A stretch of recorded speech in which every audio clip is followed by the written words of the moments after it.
একদল খেয়ে গেছে, আর একজন খাওয়ার জন্য প্রস্তুত, আর একদল খাওয়ার জন্য প্রস্তুত। আজহারি সাহেব খাওয়ার জন্য মালয়েশিয়া থেকে উনি বাংলাদেশে আসছেন, এবং উনি একটা খায়খোর। এবং উনি যে দেশান্তর হয়েছে এই জামাত ইসলাম করার কারণে শুধু না, ওনার স্বভাবের কারণে এবং এই অশালীন অসভ্য বক্তৃতার কারণে উনি দেশান্তর হয়েছে। উনি নিজেকে একজন ধর্মের বিভিন্ন ব্যাখ্যাকারী হিসেবে যদি দাবি করে থাকে, মানুষ যদি সেভাবে চিন্তা করে যে ভালো ওয়াজ করতে পারে, ধর্মের ব্যাখ্যা ভালো দিতে পারে, তাহলে আজকে রাজনৈতিক পরিচয়টা তার কিন্তু প্রকাশ পাচ্ছে। তাহলে এতদিন উনি মুখোশ পড়েছিলেন, সুযোগ পেয়েছেন, প্রকাশিত হচ্ছেন। আবার যখন দেখবে সুযোগ নাই, উনি আবার অন্ধকারে ইঁদুরের মতো গর্তে লেজ তুলে চলে যাবে। এটাই স্বাভাবিক বিষয়। এই জন্য একদল খেয়েছে আর একদল খাবে, আর সারা বছর জামাত ইসলাম খাচ্ছে। এদের ক্ষমতাও দরকার হয় না, এদের এমপি হওয়া লাগে না, এদের মন্ত্রী হওয়া লাগে না।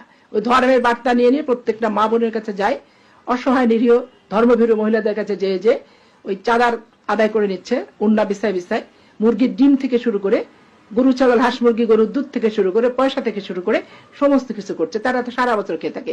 এদের অপকর্ম করতে গেলে, মানুষ খুন করতে গেলে এদের রাষ্ট্রীয় ক্ষমতার দরকার হয় না, এদের র্যাব, পুলিশ বাহিনী, বিডিআর, আর্মি কিছু এদের লাগে না। এরা নিজেরা প্যানিক করে। বিএল কলেজ থেকে শুরু করে চট্টগ্রাম মেডিকেল কলেজ থেকে শুরু করে চট্টগ্রাম বিশ্ববিদ্যালয় এবং রাজশাহী বিশ্ববিদ্যালয় এর জ্বলন্ত প্রমাণ। এবং রাজশাহী বিশ্ববিদ্যালয় বিএনপির উপরে